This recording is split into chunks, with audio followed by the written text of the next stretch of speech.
Hello everybody, welcome to DZG Arcadia versus Oasis Pirates in the MetaShift Neon League Week 1.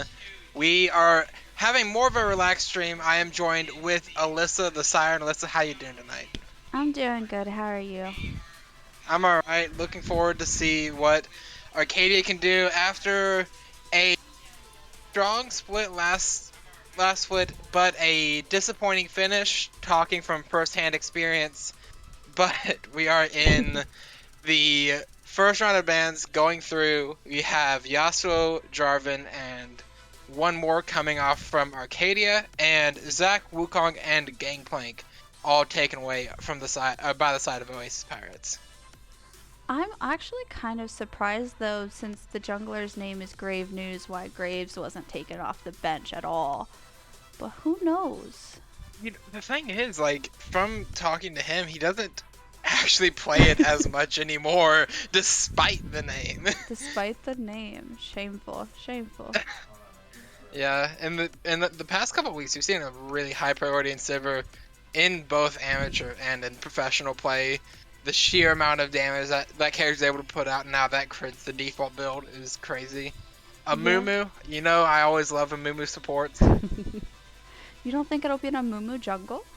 It's possible, but I don't like a Mumu jungle. I like a No Mumu one likes a supports. Mumu jungle, to be fair. But no, the silver is really, really strong right now. I'm really excited to see what the changes come this upcoming patch, and kind of see if it reduces the amount of pick ban that she is currently, or if people will still find a way to abuse it. Yeah, because right now it feels like she's basically either picked R1 or banned by the red side. There's nothing else. Yeah, well, a Yumi sitting on top of a Sivir is definitely very scary, so I'd be really excited to see how the Arcadia plays into this. Hey, hear me out. Yumi on top of Sivir or Yumi on top of Fiona? Which one are you more scared of if you're this Twitch, as that's the only the real squishy we're seeing? I mean, mm. I feel like it's scary on both ends, but I feel like it being on Sivir is a lot scarier just because that Sivir ult on top of that Yumi ult, you're not getting away. Whereas with Yone, Yeah. you can kind of flash out, you can try to get yourself out, but Sivir Yumi, dude. Yeah, and we have LeBlanc locked in, most likely for GVG number one, a pick I know for sure he has enjoyed in the past in the mid lane, and clearly something that he's comfortable taking into possibly the Yone matchup. I'm not entirely sure who wins it, but I know both laners are very comfortable with their champions.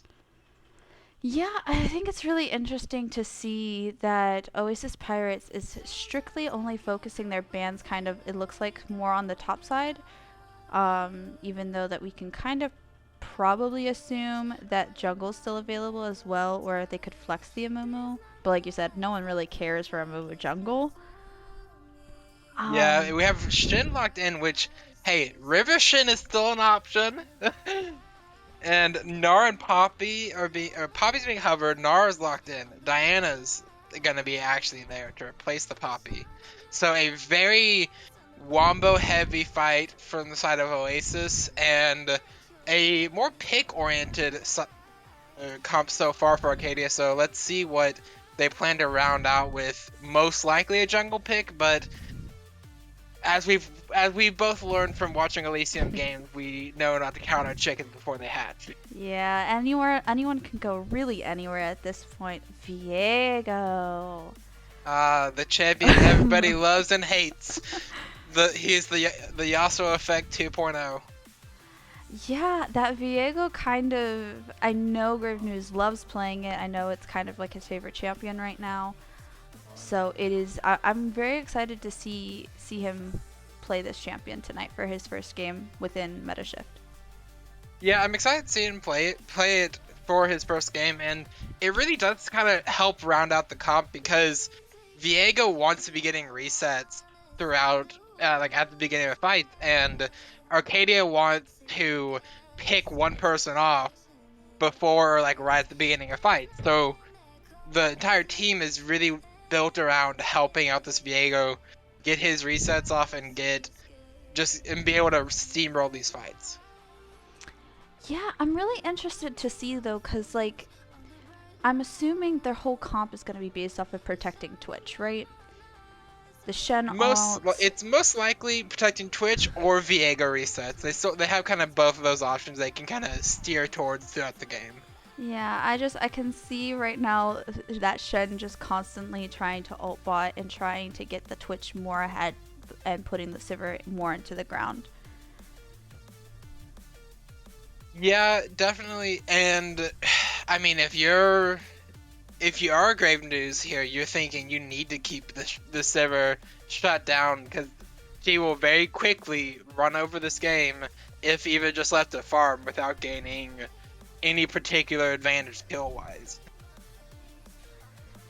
Yeah, I'm trying to kind of think about which person wins in the mid lane for the most part because that LeBlanc, like I faced enough LeBlancs. LeBlanc's scary as hell. But Yeah, I'm LeBlanc's scary as hell, but the thing is, she needs like a kill or two to become scary yeah. as hell. If it's an even 0-0, it's really not much. And I just looked up the U.GG. Mhm. LeBlanc Platinum Plus has a 48.7% win rate into Yone. So this might just be a specifically GVG counter, which Mhm. we've known him before to prefer some of the more niche picks, the Aurelion Souls of the world, and makes it work the majority of the time. So who do you think kind of wins in this top lane though? In this top lane, I actually think no champion wise, I would give it to Gnar, but Mhm. having played against Paradigm Shift and played with and against Argo the Radis, who is playing top lane for Arcadia, I think Argo has the ability to just push this Gnar into the ground 1v1, no jungle intervention at all. Is Yeah, my bold prediction for this game. I think mainly though, I think I'm gonna give this one to Nar. Mainly just because I feel like Nar can be a lot more impactful than Shen can be during laning phase, whereas Shen can be more impactful during team fighting. Um, so I think if we're thinking about more in like the aspect of team orientations, I think Shen will 100% be more impactful. Just because of that ult, he can literally go really anywhere with that ult. So I think I'm gonna give it to Gnar for laning phase at least. Yeah, I mean here's what my counterpoint to that would be is Shin with his global shield, the typical thing that coaches tell you if you're struggling to deal with a global is you go attack it, but this Diana wants to be camping Sivir, getting her leads, getting this Yone ahead. Jake Plus doesn't really want to be going top lane all that often. He wants to kind of let Gnar farm and get his mega Gnar ult out during fight. Mhm. So I really feel like the Gnar Shin matchup may kind of put a little hindrance on exactly what Oasis Pirates want to do throughout this game. So now that we kind of, mind you, the fake out of Singe pick, now that we kind of see what the team comp is, and we kind of know a little bit about both teams, since you said you've played against Paradigm Shift and you've played with most of the people on Arcadia. Who do you think wins, just based off of draft? Top of draft, I despite what I've been saying already, I am gonna give it to Oasis Pirates primarily due to the ease of execution that their comp has. They are a wombo front to back comp, whereas Arcadia has to get picks off at the start of fight. They need to get Viego getting resets. But I think Arcadia has the skill expression possibilities to where they can definitely pop off if the opportunity presents itself. I think I'm gonna give it to Arcadia, just because, yeah, their comp might not be as easy as Oasis, But the Amumu ult, the Shen ult, the Viego resets, and Twitch, all on their own, I think will be a lot more impactful and can put the Sivir into the ground a lot easier. Yeah, and with that, we are going to throw it over to a quick spectator delay. But while you're waiting, feel free to check out our sponsor, MetaFi. MetaFi is a coaching service that you can pay top level coaches for one-on-one sessions, both live and VOD reviews. Each coach has a special price, including some coaches having free introductory sessions so you know that you two can get along and you can get something out of value out of it. In our chat, you can get an additional $10 credit added to your account after your first booking, and again, that's metafi.gg.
Just like the street lights lit this town, like a fire in a blaze, gotta burn it down. Can't be afraid to leave this out. We got this far, don't know how. I see danger in your eyes. They know we'll burn down the night. Coming just like the sunrise. You know that we gonna let it end tonight. And we are back loaded into game number 1. Both teams kind of spreading out for a level for 5-man start, but that's what I thought at least. And we have 3 people running up top: Minato and Quack, Shadowclaws, and Argo. Looks like we may have a cheese from the side of Arcadia, which, as you are well aware, and I am as well, they were kind of known for the level 1's last split. Yeah, but I'm very interested to see like what they're trying to accomplish here, though, because wouldn't if they tried to stay up there? I mean, they knew that Nar was down in the river, so I don't know how much they could have gotten out of that, though. Yeah, I mean the bright thing is it the on the positive end, you now have the option to try and get one of your solo laners an early level 2, because Grave News coming back with Sweeper. is going to be able to sweep this ward that they know is there. Shadow Claw stepping up and he's going to get counter vision kind of for free. And Jake Plus is going to be able to do that same sweeper trick. But it's not going to be as effective for the blue side since you're giving the extra XP to your dual lane, which is like half a minion. So it doesn't actually boost the level 2. Yeah. And ooh, look I'm at the try looking... push. They tried. They tried to They cheese tried. just a little bit. They got some mana off of the Yuumi, which is really nice. As we both know, Yuumis use a lot of mana for no reason. And it's also going to be really scary for this Yuumi to hop off and regain mana with her passive, because a Mumu can just can flash Q onto you very quickly, and Yuumis don't have a lot of survivability. They're kind of known for that. And the Forgotten One putting out a lot of damage on GVG, and here comes Argo with a taunt on Paradigm. It's very interesting. Yeah, the early level Shins definitely pump out a lot more damage than they would appear. Shadow's going kind of deep. I don't know if you want to be that deep. It doesn't really get punished for it. I think going in deep early in the lane is perfectly fine. Just because it is just technically Sivir that he'd be focusing. Yuumi's for the most part not going to be able to heal up the Sivir as much since he knew that she went Q first. So I think that was perfectly fine for him. But Graves Gets knew. ice set by the Forgotten One. Not much else is gonna happen from that. A lot of attempted fights from the side of DZG, but not too much coming out of it. And Grave News going down to take the bot scuttle, took his entire top side, whereas Diana, or like plus almost Diana, is about 2 camps ahead. The Shadow is really trying to just push Sivir off the wave as best as he possibly can and just keep her super far away, which is I think is really smart. Yeah, it definitely is really smart, and he has the Aftershock, and Amumu likely took E second, so he has more survivability than I think I initially gave him credit for to take his aggressive trade zone people off, and Marion cross backed, got a Cole, Rin backed with them, and got a controlled and a Fairy Charm, kind of helping with that mana sustain. Argo gets a little bit bullied up in that top lane now that Paradigm Shift has access to all of their abilities. And it looks like they're doing very well at tracking Grave News, which I think is very good and a very good thing for Oasis, because as long as they know where he is, then they can be completely prepared for any ganks coming either in the mid lane or in the bot lane, which will be very helpful for them. Yeah, one thing that I'm kind of waiting for in this early game is whenever Arcadia is going to put a lot of effort to try and get kills onto this. Hold on, we got to fight down bot lane with a gank. This is likely going to be at least one. Yeah, I think that this engage, mind you, I know I said earlier it's probably very smart for Shadow to be engaging as much as possible, but without any vision in the bot side, it's very dangerous to be constantly pushing up like that. Argo might be going down. Ooh, nice flashes. Yeah, and for that bot lane play specifically, oh, Grave News, this should be a free kill, but there is some outplay potential. Okay, never mind. Now we're just flash over the wall. I don't think he needed to flash. I think that he was pretty much, you know, he wasn't getting out at that point, right?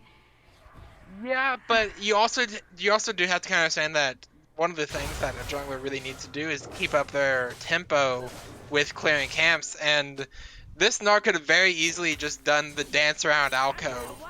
Minato gets a surprise fight. Good damage placed out. I think that was really good on him. And I'm very glad that Shadow went off and got some more vision in the bot side so that they can be more pressed up and more, you know, more damaging and more active in their bot lane. Yeah, one thing I was gonna comment on is during that gank, Fernando did not use the exhaust. Not necessarily sure if that would have saved them or not, but we'll have to see and hope that maybe having that extra combat summoner could help them out in any early play. And yeah, Oasis is really playing well with vision, with like our vision, not even just having a lot of it. That control word in bot Pixel Bush spotted out Shadow, and they Mhm. know they invaded, or Arcadia invaded their bot side. So now they have to be careful face checking that. Yeah, I think a very strong suit for Oasis, which is something Arcadia should probably take a note for next game, is they know their warding, they know their tracking. They have been tracking Grave News this entire game, and then they were just tracking Shadow very, very well. Ooh, Shadow. Yeah, Shadow gets pulled under tower by himself. Yeah, I was supposed to say, I don't think he got pulled. Well, he pulled himself under. Yes. Ronaldo is gonna get punished, but then we have the shuttle coming in. Yes. But can Argo get any stun or taunt off? There we go. On slow stun, and we still lose the Twitch, and the Yumi saves it. Forgot we're flashing over the back of Dragon Pit wall. I think This they're too is far. yeah, a very deep fight. Good sidestep. GVG in a 1v1 up there, while Argo's in a 2v1. Argo gonna run for his life. Oh yeah, Yumi exists. there. Yumi is like, it does exist. But Shadow's doing Forgot very one now in a 2v1. yeah. Shadow did very well at body blocking for GVG, so a lot of the damage that Yone was trying to put out was going strictly onto the onto Shadow, which I think was very, very good. Yeah, it's a very mixed rough. bag because Arcadia was really trying to force that play, and they just kind of overforced it. They didn't want to just cut losses with the Shin ult and with the rotation. So now they're down almost 4k gold, about three and a half at 9 minutes, and no neutrals have been taken. No, the first dragon's still up as a Hex Tech dragon, and first Herald is still alive. So all this early game has been is fighting. Yeah, I think the fight started out very well in the bot side. Ooh. I think GVG should be able to get out. Yeah. I think the fight started out really, really good, but then I think we just overchased and we overextended ourselves, and it just became very, very bad for them. Yeah, and now if you're the side of Arcadia, we have a potential gank if Forgotten One steps up even a hair too far. But they know. You just saw that ping come out, so they have been doing very well at tracking Grave News, so they definitely knew it was coming. Yeah, they have been doing extremely well at tracking him. And now if you're the side of Arcadia, you've tried the fighting on different sides, and you really just need to find out what lane you say you're gonna get ahead. If it's bot lane, you start putting all of your eggs in that basket, and you just have to keep trying. The sweeper is gonna give away Drake Plus if Arcadia is paying attention. I don't think they were, but Shadow's not even 6 yet. Yeah, I don't think that they knew Jake was in the bush, even though Sweeper gave it away. Oh. Yeah, and Argo falling down in the 1v1 up top. Yeah, House of Arcadia didn't notice that sign that Jake Plus was in the bush. I believe if they did have that gank, it would have been a very good play, even if Shadow didn't have 6. GVG's just getting straight tower dove. Yeah, and I think his tether went onto a minion instead of Yone, which kind of messed up a little things, but I think that they just need to kind of just farm up at this point and just kind of try to take it a little bit slower, just so that they can at least get some more gold back into their pocket and start getting their items a lot quicker. Yeah, they need to find a way to stop the bleeding, and I think the part of it is they need to kind of change what their mindset is. They've still been trying to take a lot of these aggressive fights, and it's been costing them, so they need to say it's okay if we just sacrifice somebody because of bad play. Like, or not just somebody, something. Like, Argo used Shinhold and nothing came of it. It sucks, but we're not going to overforce. It is what it is. And the other thing is, when you're this far behind and all of your members are down gold, you really need to start. I'm gonna hold on to the slot for this because we have another counter gank from Jake Plus. Is he gonna die? Yeah. They have to take in consideration that Diana's so fed at this point. Diana has no issues diving a tower for them. Yeah, no issues diving. Oh, this bot lane fight is all just trying to buy space for Monado. Shadow almost paying for it with his life.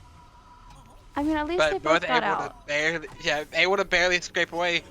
But as I was saying, at this point, the only advantage you really have is numbers. And if I was in the shoes of Arcadia, I would be trying to say, like, okay, how do we just overforce onto, or not overforce, but how do we force onto one side by getting a extreme advantage in number? And when you're about to lose, you lost top outer, you're about to lose mid outer, it's a really hard thing to do. And it's just been a very clean game by Oasis Pirates so far. That's 13 plates have been taken by them so far as a team. I think another thing that, I know we probably didn't talk about this during draft, but hold on, let's watch this fight. Here comes Shen off. Hey, they were able to pick up and kill the Yone. Shadow's down in the bot lane trying his best to hold the tower.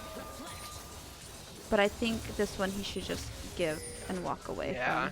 I don't think he can save this one. Sivir just do too much damage. It's gonna fall. Arga may be able to try and hold it. No, I think this one's gone. I think the most that he can really do is save it a wave. Yeah. Oh, Marion really overstepped. That's one bounty given over to Argo Loratus. Rin ulting to try and get out. Likely he's going to get out. It feels nice. You gotta kill and shut down, but you got it on your tank. So it's like you really don't want to be getting shutdowns onto your Shin when you're this far behind, nearly 10,000 gold at 14 minutes. Yeah, I think Argo should have tried his best to try to give it over to Monado just so that he can get back into the game. Because he is about an item and a half behind Sivir right now. Okay, he's back on par. About half an item. Yeah. So I think trying to give that kill over to Monado would have been better for the team. But at least they got a kill, right? At least they were able to get the shutdown off the board and get some gold back into their pockets. Yeah, and you know, now they do have the benefit of having objective bounties this early, and more pings coming out of really good tracking and warding by the side of Oasis Pirates. Argo fighting up here is gonna get the bad end of this fight. May even be dove. Should have taunt soon. Not soon enough. Falls to the Gnar. Shadow goes and is going to be spell shielded. And that's one thing I didn't really cover is a Mumu into Sivir does feel really bad past level 2. Because of how predictable your Q is to spell shield. We have another fight. There's a shutdown given over to Viego. Forgotten One ulting all the way in. Shadow Claws falls. Forgotten One is chunked really low. And Shen is TPing in. So he's able to get a taunt. I think it was really smart of Monado trying to kite himself out. But I think he just went back in too much there. Yeah, I went back in too much, and it's really just even now, Oasis Pirates, that wasn't even really a clean fight from them, but they have such a lead at this point that it's really hard for them to mess it up that badly. Yeah. But I think getting the gold back, giving that 1,000 shutdown to Viego is really nice. That probably helped him a lot more. But I still think we need to start getting this Twitch online. Twitch is going to be doing a lot, but at this current moment, he's not going to be able to do anything. Yeah, one thing I'll say, Shadow's gonna probably die. Okay, yeah, he does get away. Paradigm Shift may have been able to get him out from the tower, but there is one bright side to Oasis Pirates having this much gold. Oh, Minato steps up, it just falls to the to Forgotten One and Paradigm Shift playing that very well. But as I was saying, if you're Viego and you get one kill, the enemy's gold is your gold. You have their gold lead on that specific champion. So maybe that's just a overdose of copium, but it's there. Yeah, I think Arcadia is not respecting that tower. Minato was just pushed up way too far. It's very tough because he knew that they both were still down there for the most part. But a thing that I don't think that we really touched on really was that these 5 players haven't really been playing much together, right? Yeah. This roster is just I think that this first game is definitely a warm up for them. Hopefully they can identify some of their mistakes in it. Mind you, it's completely not over yet. They can 100% try and bring it back with the objective bounties that Riot has given It is them. just going to be hard. Yeah, it's going to be Objective extremely bounties hard. are even higher than the base amount. Grave News is gonna face check, has to ult for safety, and that's just an ult for an auto attack.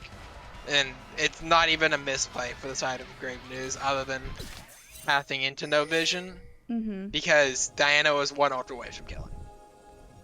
Shadow's gonna step up for ward, doesn't have much backup, but won't step up any further. Oh no. Okay. Playing with fire. I know. We're teetering on the caster curse.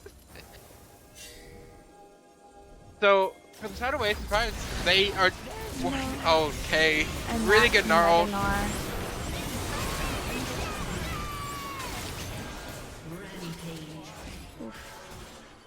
Yeah, it's just the side of Oasis Pirates are just running through with their wallets. They would be running to take a Baron now, but Baron hasn't even spawned as it is only 19 minutes.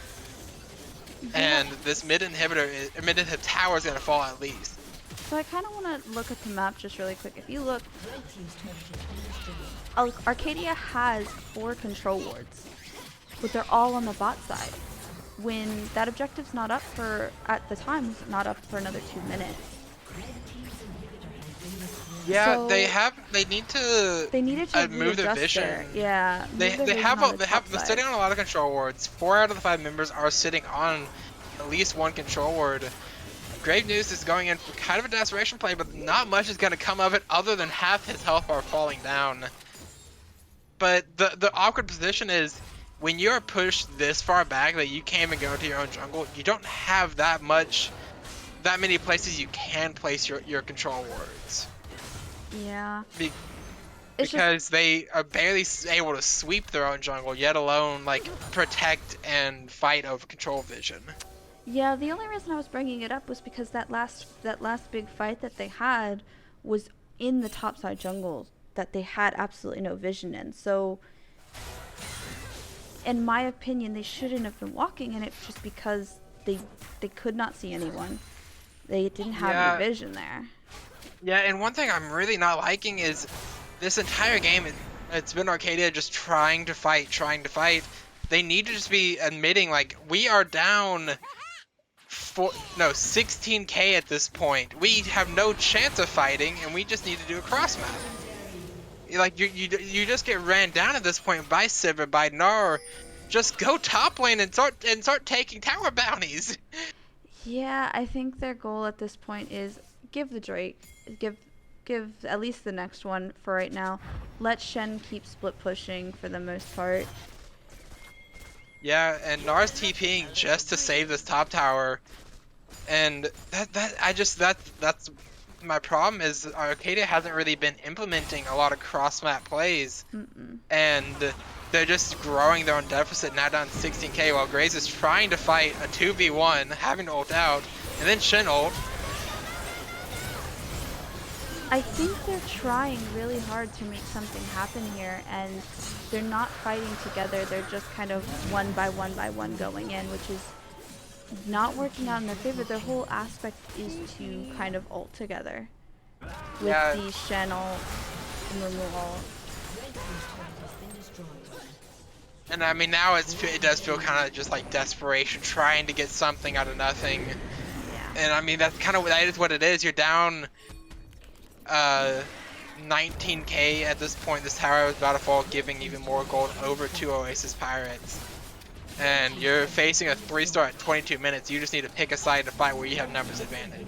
Yeah, I mean, to be fair, it's not a bad thing that they take like one or two inhibs, right? Like, it just allows them to have more minions to farm up and get, you know, get more gold in their pockets. But they just wanted to fight and try to Yeah, get and this that is gonna be gold. game here. Oasis Pirates just running at them with their gold. Arcadia not having the money to fight back, and our Oasis Pirates are gonna be able to take game one in a very, very convincing fashion. 30-5 in just under 23 minutes. Yeah. It hurts us here just as DZG fans, but yeah, that is just a sign of just how much experience together matters. Is, as you were saying earlier in the game, of Arcadia not having a whole lot of time to practice together as a team, and Paradigm Shift and Forgotten One have been playing together for a while, if I remember correctly, and I'm sure Oasis Pirates have been playing together as well for quite a while. And I mean, here's hoping that Trey is going to be able to go in, get everybody to kind of calm down, and draft just a simple press R comp where you have Diana, Galio, whatever, and just straight wombo combo trying to get in this game too, and trying to at least not lose and dominate. Try not to let Oasis Pirates dominate as much as they did this time. Yeah, I'm looking forward to seeing what Arcadia does to make some changes for either for game 2, whether that be draft changes or just playstyle differences, because I think that's going to kind of show us the players themselves and how they can adapt to such a loss, because this is their first match together. This is their first official match. I think that this is just nerves, and I think that they just need to kind of reset and come back and just kind of show everyone what they're made of.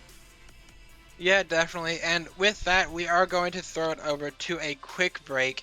We will be back with you with game number 2 of DZ Arcadia versus Oasis Pirates in MetaShift Neon League Week 1. And while you're at it, we do have another partner, Dubby. You should be seeing another link in your chat. Dubby is a energy drink similar to things you may already be using, and it contains vitamins, amino acids, 150 milligrams of caffeine derived from seeds of coffee plants. No sugar, no fillers, no artificial colors or dyes. And if you use code DZGWIN at checkout, you can get 10% off of whatever you want from their store, and you can help support us what we do around here.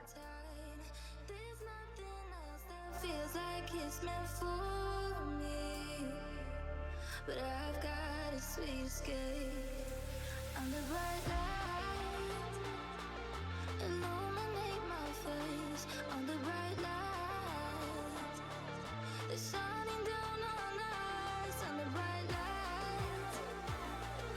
Illuminate your face under bright light. That's when I come alive.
energy.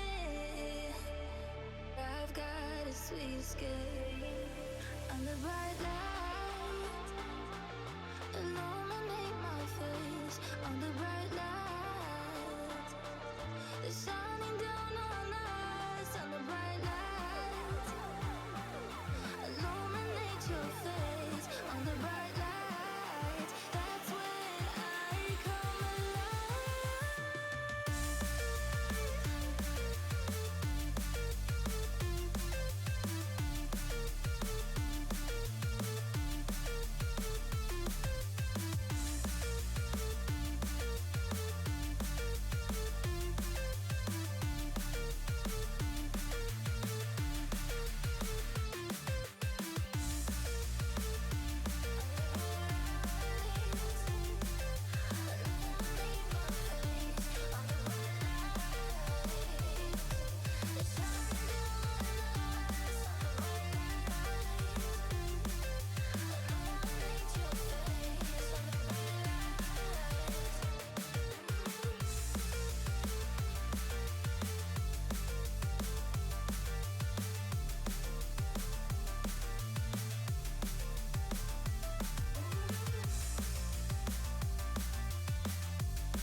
That's when I come alive.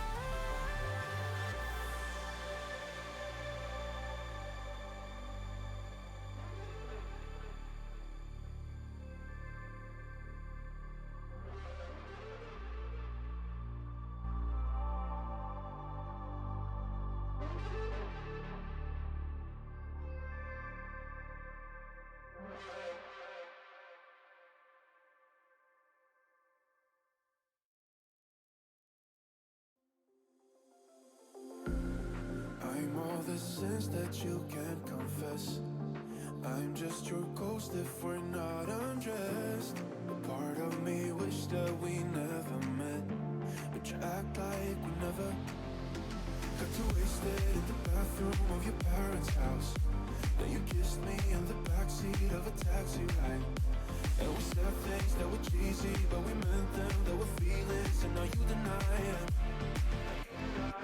You're in love with the idea of me, but you're not in my reality. Find it hard to even picture it, 'cause my reality ain't your reality, no.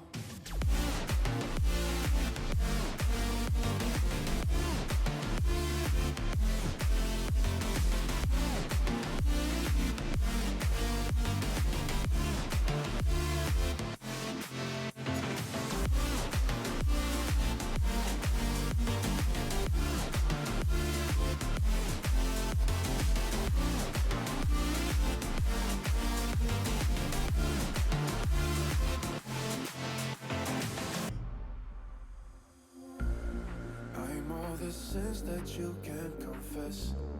I'm just your ghost if we're not undressed. A part of me wish that we never met, but you act like we never. Got too wasted in the bathroom of your parents' house. Then you kissed me in the backseat of a taxi ride. And we said things that were cheesy, but we meant them. There were feelings, and now you deny it. You're in love with the idea of me, but you're not in my reality. Find it hard to even picture it, 'cause my reality ain't your reality, no.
Hello everybody, we are back with DZG Arcadia versus Oasis Pirates in draft for game number 2 after Oasis Pirates takes a very commanding game 1, I believe it was 30-5 kill-wise, both the Nara and the Diana taken off the table by Arcadia, and the band staying mostly the same for Oasis Pirates. Alyssa, what are you hoping to kind of see Arcadia change with this draft as they did change over to the blue side? I'm very glad to see the Nar and the Diana bands, right? The Diana was very, very impactful, and so was the Nar. I'm hoping that Arcadia not really change anything draft-wise, but more so just change their ability to ward and track just as well as Oasis did, if that is possible. Yeah, I mean, what I would say is if you're wanting to see some of the better, more essentials of the game, you would want to more get a specific, an easier comp to execute. What is that the words I was looking for? We see Twitch locked in a very quick Jarvan Misfortune. Oasis kind of already showing they want to go towards this wombo combo kind of fight. Well, MF right now is very strong, just like Sivir is. Oh, that Wukong! I'm excited to see the Wukong. Just because I feel like the Wukong can disrupt the MF ult just as easily, and I feel like it can be very impactful for them. Yeah, so we have Wukong locked in, so likely gonna be Wukong versus Jarvan, or Wukong could be flexed up top. We have Yone locked in for Arcadia and Yasuo locked in for Oasis. So that is the classic brother v brother matchup, and that is a very realistic flex up to top lane for the Yone. And I am looking over Oasis Pirates op.gg just seeing what they play, and I don't see a whole lot of Yasuo on their top laner, but their mid laner plays it a decent amount. I'm kind of surprised to see 4 supports as the last 4 bands. I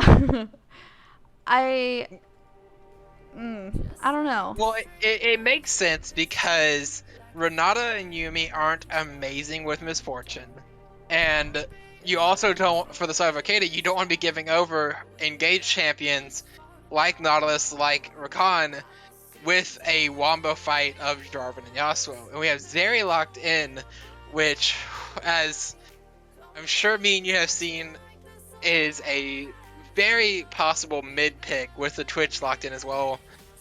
So that's very possible AP Zeri mid. We saw Elysium pull that out, I believe it was about 2 weeks ago. Chitin did a very good job. Ever since. It has been banned from him ever since. And Swain locked in for... Are we sure this isn't Elysium?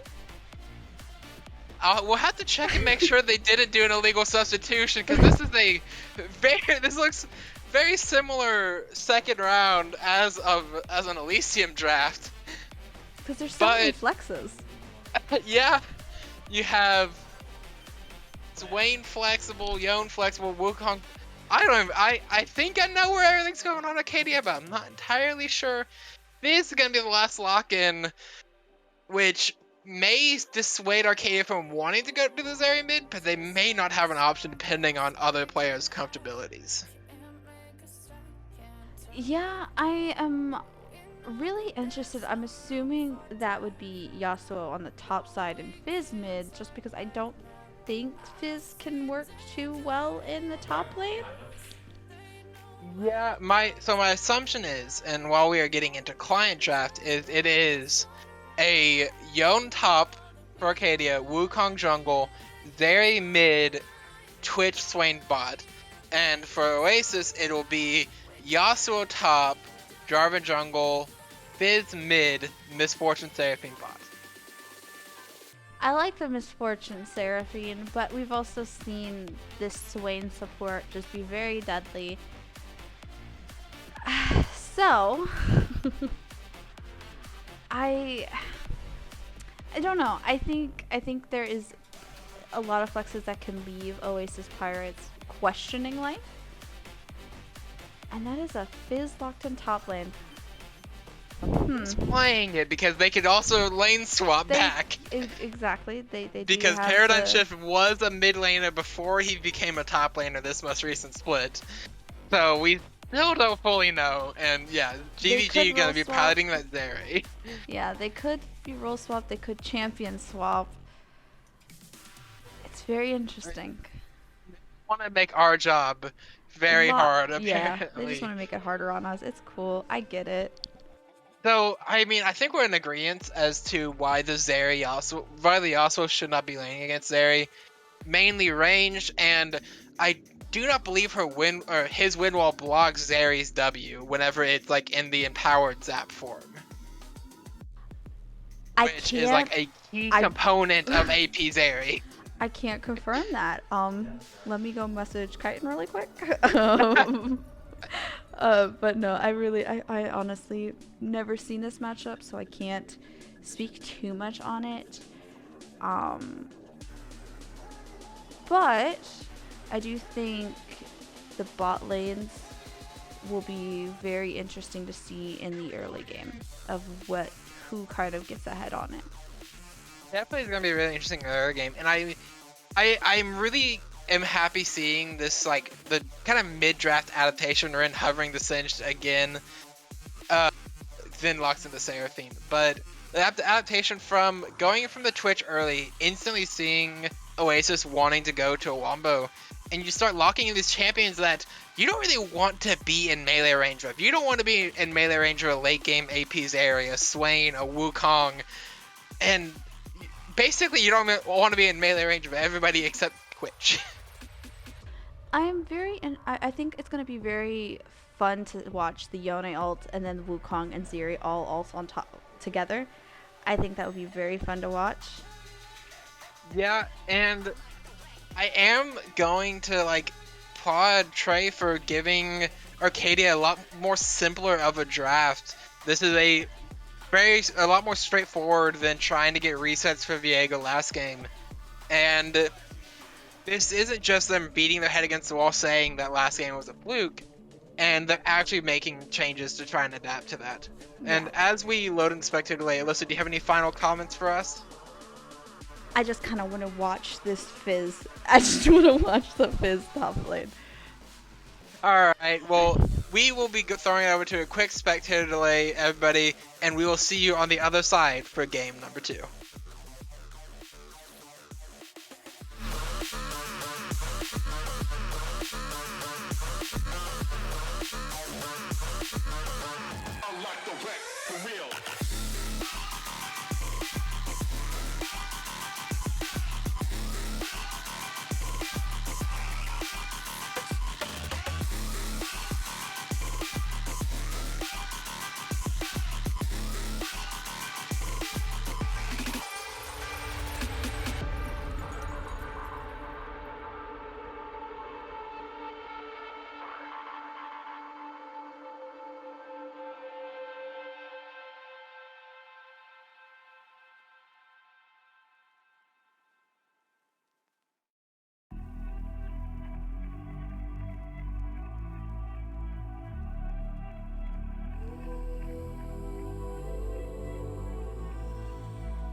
It's the calm before the storm. Things aren't as they were before. You best start bracing. Did you think you could keep us out? Shut the gates, forget us now. The tides are changing.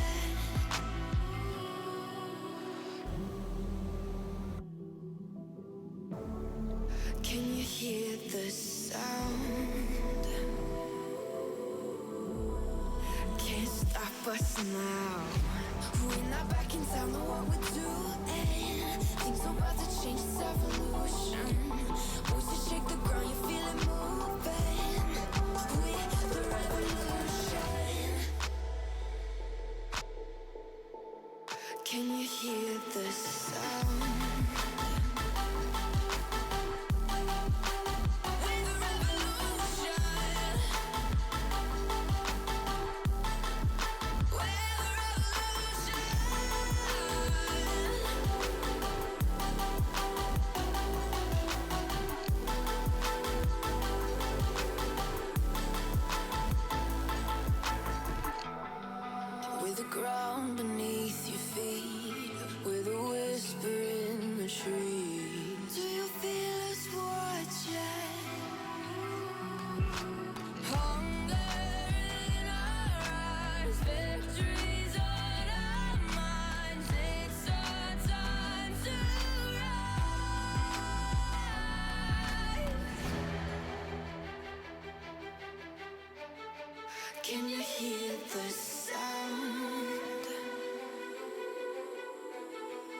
can't stop us now.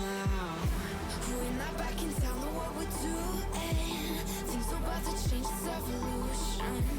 Voices shake the ground, you feel it moving. We're the revolution.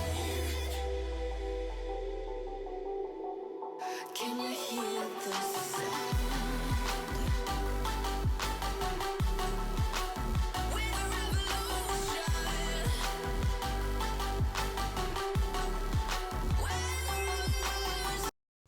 Hello, everybody. We are back with game number 2. Grave News is a little late out of the gates, but everybody kind of fanning out into a normal fight point this time, not the spicier version we got last game. And Jake Plus is going to be going for this ward. And we actually looked it up.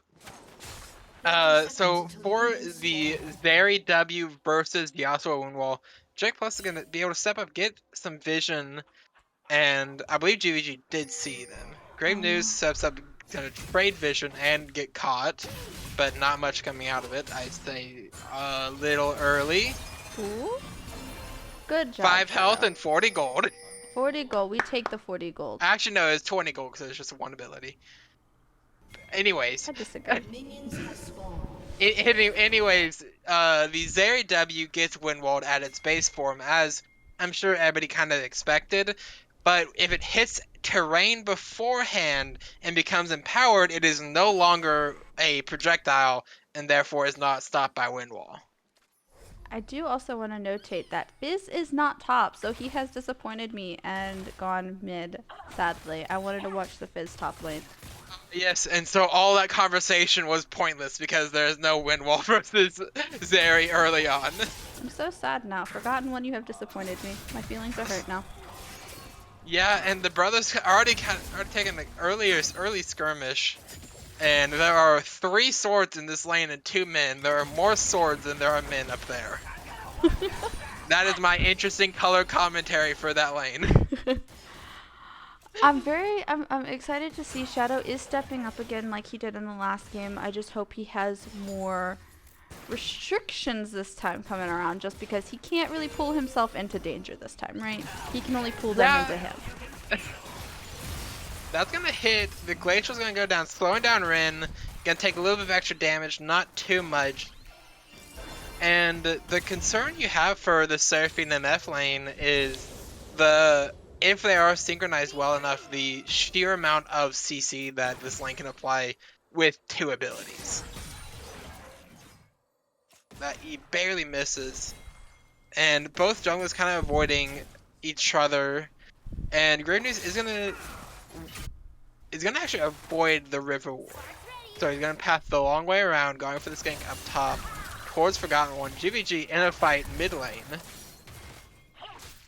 I'm like, I like the poke that Zeri is currently putting out. Yeah, I just unfortunate that he got hit by that CC combo of the Seraphine E and the NFE. Forgotten One is very far up and is even going in further. But he can dash out for the most part. Ooh, and he got 2. Okay, so I don't know if that was completely worth for Arcadia, because they both blew both of their flashes. Forgotten One has no sums. So I think if Grave News didn't flash, it would be worth. Yes. But they didn't, so now you are down 2 flashes and having to consider it. A lot of pings going around up towards the top side. They just track so well. Yeah. It is very surprising to see this amount of tracking being done in this kind of elo, just for the most part. But it is it's honestly really good to see. Yeah, it is really good to see, and I mean, it kind of elevates everybody because now other teams have to get better at it or just keep losing, or at least get better at tricking it. Yes. The annoyance of this lane. I am a little disappointed that Rin went Guardian, as I think it is an overrated keystone for Seraphine, but I will have to let it go. Yeah. I don't like the Guardian, but it's okay. Everyone has their preferences, I guess. Yeah, I mean, I get the logic of it. We have Grave News going in for a repeat gank. Forgotten One's gonna have a little bit of a hard time getting out, but has backup this time, and we get Pant bot lane. Ooh, good flash combo. But they both don't have their flashes, so it's very... They don't really get much out of this because they had both used their flashes earlier, so... Yeah, Jake Plus landing a really good EQ flash combo to catch Grave News out of the clone, and that fight bot lane forced Minato to take an early reset, and now this wave is pushing away from him. Oasis Pirates doing the right thing, just last hitting this wave, forcing him to lose out on about a wave or so, maybe half a wave. And Shadow's not even able to step up, is barely able to get XP. And GVG blows his flash just to get in the safety. Shadow's taking a lot of damage there. Yeah, and he passed up towards Jake. Flashes away, but... I think he was meaning to try to kind of flash over the wall or just try to flash into a safer position. But he ended up hitting that wall there, and it was just not as easy as he wanted it to be. But that was a lot of damage coming out from GVG. Q hits the blast cone, saving Fizz. GVG trying to kind of clean up, is able to get one kill, or not able to get one kill in return, is able to get a lot of damage in return, whereas Grave News was able to get the kill in response, but that still is falling down an additional 3 kills for 1, making this game a 1 kill to 6 and a 3k gold lead at 7 minutes. Yeah, and I think as long as the Zeri can get her first item, I feel like she's going to be their main damage at this point, just because bot lane's gonna be kind of being focused. As we saw in last game, they were focused a lot. And as you can see, Jake Plus is down here again, so I think they just kind of have to play very safe and stay under their tower as best as they possibly can. Yeah, and I mean, it makes sense because in Yon vs Yasuo, we have a quick fight that may end up in something. Able to get the shutdown, it goes over to Swain, but is not the worst support to be giving gold over to. Yeah, so it's not bad at all. Really good pick. I'm very glad to see them get a kill in this bot side. They're not doing Paradigm. Does GVG live? I believe he does. Paradigm has no summoners, all for nothing actually. He spends his ult and both summoners, doesn't get a kill. And we did see that Swain rotated up just in case Paradigm wanted to dive the tower or continue chasing, which I think was very, very good roaming of Shadow. Yeah, it's very good roaming from Shadow. And, I mean, GVG's able to TP back, so I guess that is the exchange. You spent both of those for TP. And GVG needs to pay some respect because you have Rin on the Seraphine missing. But and Rin's with the ult. The very slippery Zeri. Very slippery Zeri indeed. But I think I don't know, like you said, we can't really hear the comms, but we didn't see any pings or anything for the Seraphine missing. So it was completely possible that GVG didn't notice. And because Seraphine has been roaming a lot like she did in the last game, putting wards out into the enemy jungle and just trying to make sure that they can be able to track Grave News as easily as they can. Yeah, and I would not be shocked if we see even more pressure from Jake down towards this bot lane. Rin's stepping up a lot, hits the root onto Shadow, not much is going to come of that. But we have a gank top lane as well. This is a huge wave. And he also flashes into them to kind of get his ult off and ends up killing Argo. Shadow's taking a lot of damage. That was Marion. This should be 2 kills for the Oasis bot lane overstepping, and that was a double kill onto this Twitch. Somebody who is gonna be able to pump out a lot of damage, and it is now the Arcadia's been able to kind of stabilize the game, but they've more just been getting stuff in return now instead of just dying. Yeah, and I'm glad to, like I said, I'm glad to see Shadow on this different support, just because it feels more his speed, more his style, right? He seems to be more comfortable on this than he was on his Amumu last game, and so bot lane seems a lot stronger. But here we see Paradigm diving tower for GVG. Again, Paradigm's kind of ulting on cooldown to chunk out this Zeri and just is not able to get that final bit of damage. Shadow's here in response. So is Zeri rotating over as well. They all know that they're here. They know Seraphine, Jake, and Fizz are all there. Is on the way, but I don't think he's going to get there in time. Not really wanting to go for that fight as Zeri didn't have much health or mana.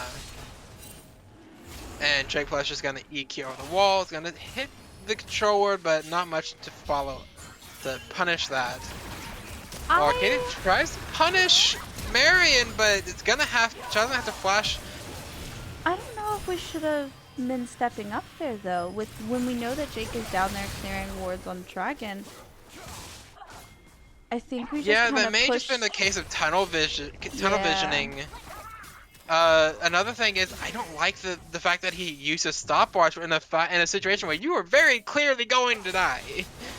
Dwayne regains health as a drain tank, but he's not that much of a drain tank this early on into the game. Yeah. And as someone in Twitch chat did mention, Jake did mess up the flash EQ. So, right side, Jake no longer has flash. Oh goodness! But now we have maximum prescribed amount of copium. Paradigm is not scared of towers. I've learned. Yeah, and Forgotten One is not scared of going in between them.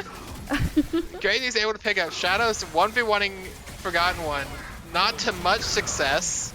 And we got another kill over to the Zeri. Yay! Yeah, Zeri's getting another kill. So you end up just going 2 for 2 in the end until this bot lane fight. Okay, he flashes and he's out. Flash or ignite, not entirely worth it, but it's a thing. Yes, but he should you know that step Jake up is down here. Please. You cannot step up here. Oh no. Oh, unfortunately, I don't think there's a way for him getting out of that one. Jake did have ult up if he needed to. I think that one was kind of. Luckily, we are getting Rift Herald, the big scuttle at the top of the side of the map. Well, with them getting Rift Herald, where do you think would be the best place for them to use it? Honestly, I think it needs to either be mid or bot, because you do want to get gold onto Yone just to stabilize this matchup. Shadow's gonna get caught out here. Is ulting, interrupts the MF ult, but is not able to get enough healing off of the 3. Yeah. But as I was saying, you don't really. I don't think Argo is close enough to an item completion. Another Paradigm, the second his ult comes off cooldown, is ulting GVG just for even the slightest amount of damage.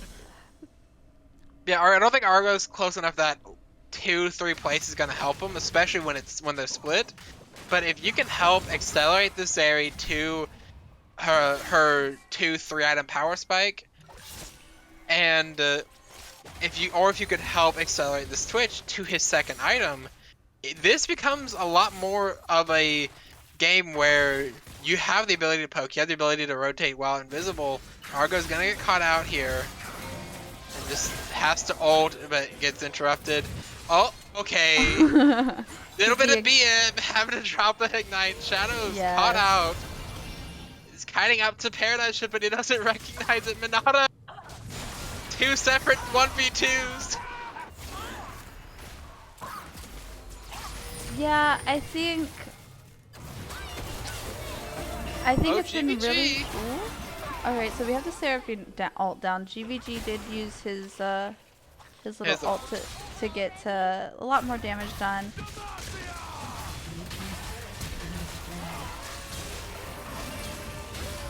Interesting to see. I'm glad that Ziri was able to get out. Please kind of just stay out. Yes, stay out.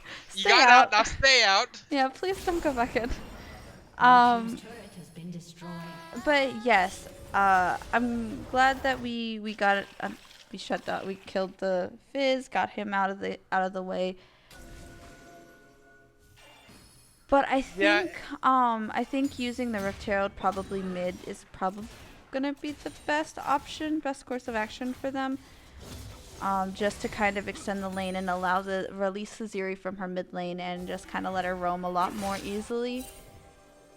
Yeah, the major thing is you want to use it to pick up one of these objective bounties. And as you said, mid is the best just because of the map positioning, and it's actually going to be summoned, but I think it still had a decent amount of time, so I am not the biggest fan of it, because this MF's going to be here to try and help stop it, and maybe they're using it to try and bait her? Yeah, but I feel like they should know that Jarvan's going to come down here. Dragon is up in 30 seconds. Jarvan should be on his bot side. They should know that Seraphine's ult is coming back up as well, so it's probably not great to kind of fight her right now. And there is Paradigm's ult. Like on cooldown, and this is a 5v5, but it's gonna quickly become a 4v5. Yeah, a lot of people getting really low. I think as long as I was speaking, I was gonna say that as long as GVG can kind of stay in the back and just kind of, you know, use his zap to kind of poke and do the best damage, it's probably be the best course of action and just, you know, put out the most damage and kind of just stay in the back, since that's kind of what Ziri is really good at, mind you, into this team, right? Yeah. But as soon as I said that, I got ulted by Yasuo. Not even that soon, like while you were saying it, it happened. Yeah. So now GVG's having to hold it, and the W misses the wave, but there's not much else. But it's and okay, I mean, they saved tower. Saved tower, yes. I can't help but feel like that Herald didn't get much use because you didn't break tower of it, and you summoned it so late that it didn't impact the dragon fight. Yeah, but if anything, it started it that you lost. The damage that Ziri is putting out right now, mind you, it is only hitting again the Paradigm ult on cooldown. The amount of damage that Ziri is putting out just on the Seraphine right now is very strong. Yeah. It is a lot, and Forgotten One may be caught out a tad, but able to get the knockup. So I want to test the theory, and I want to see how long will Paradigm Shift have his ult up before he uses it on somebody. Because I feel like it is a very clear indicator as to when they start fighting. Yeah, I don't think Paradigm holds it for very long. I'm gonna have my personal phone my timer for it, just to see if I can get that set up. But anyways, we have Baron up in the minute 20. No one ended up getting that second Rift Herald based on what I can see. And I am starting the timer now as Paradigm has his ult, and he is walking towards Argo. So we will see. Okay. He didn't do it. I was hoping my theory would be correct. It's okay. It's okay. So people are going to clear vision, so he can 100% come back into this and you know, use it. Yeah, definitely. And he's walking around. He's heard us. He knows. He knows that we're tracking him. The second I ask for it, he's not doing it. So Blue is going to be taken over, given over to Jake Plus. Not really who you want to be giving it to, but maybe was concerned about a steal. And there it is. 40 seconds after it came off cooldown, by the way. But we do Gravenus did try to go in and try to get some type of damage. Monato's down here tanking the tower, but getting his team some objective bounty gold, which I think is really good for them. This is what we tried to talk about last game, right? Give up an objective, get some objective gold into your objective bounty gold into your team's pockets. It's okay to give an objective here and there, but getting that objective gold back into your pockets is the best thing that you can do for yourself. It's really the only way that you're getting yourself gold right now, besides the shot. Yeah, especially if you are, since it's a team gold and you can focus on this area. Oh my gosh. Zary's able to hit, they need to be focused on the same target, which is a concern right now. Great News is just going to end up dying. Flash EQ hits DZG, and now Minato is firing. And there's the Zary. And that is a 1k shutdown onto the AP Zary, which if I was Oasis, I would actually be a little concerned. Oh, Argo's not even just ult. being a Argo's ult did miss, but Minato's up here, and he can put out some damage. He can, but Yasuo has shields. Oh? Oh no. It's okay. Zary's here. Zary cleans up, right? No. No, Zary, you best run. I don't think Zary can run. I think they chased really hard onto this Yasuo. Shadow? You going? Oh, we throw all of our abilities into the wind wall. Feels unfortunate. It's okay. We just, but you know... Ludit's completed on AP Zary! Hey, we take those. I want to see the damage that Zary can put out. Yeah, but Baron is being started up here. It is a kind of slow, but I don't know how DZG is going to be able to respond to it, especially with Argo on the bottom side of the map. I don't know if they even know that they're doing it, because there's been no pings, there's no wards there. I don't think they know that it's been taken. Yeah, and they don't have any blue wards, so they don't. So just a free Baron sneak over to the side of Oasis, and they are going to immediately run down trying to take this dragon as well. And if I'm the side of DZG, I am kind of scared to try and fight this, because if you lose a lot off of this fight. Yeah. I want to see if Grave News tries and goes for a steal of this dragon. I think that's their best kind of angle. Let the rest of them farm, do what they want to do, and then Grave News tries to go in for a steal, right? Yeah, but the paradigm shift on this Fizz, Ziggs. the other Yordle, is definitely buying a lot of space for that dragon to be free, zoning off Grave News from any attempted steal. But then at the and same paradigm shift. There's the ult. And This is just a good wombo for the side of Oasis. The healing's helpful, but not enough. Especially when you don't have your really fed carry of the Zary.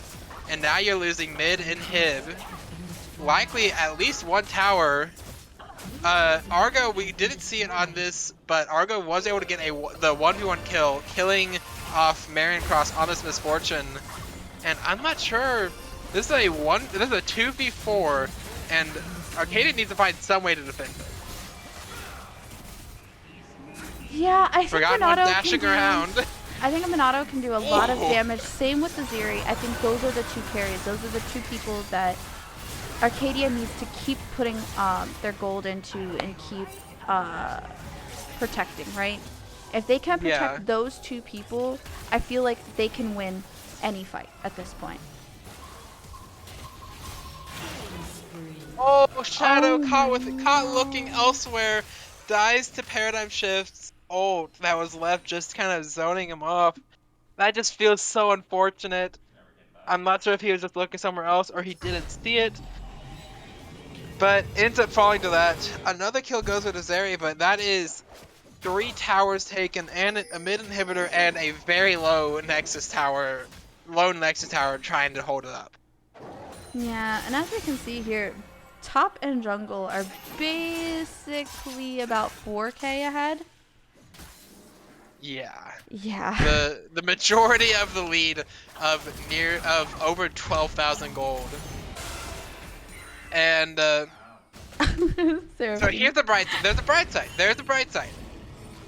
Your mid inhibitor's down. Yes. You can sit and let the Oh super no. minions push, denying the wave. We get caught. Okay, Grave News got caught window shopping.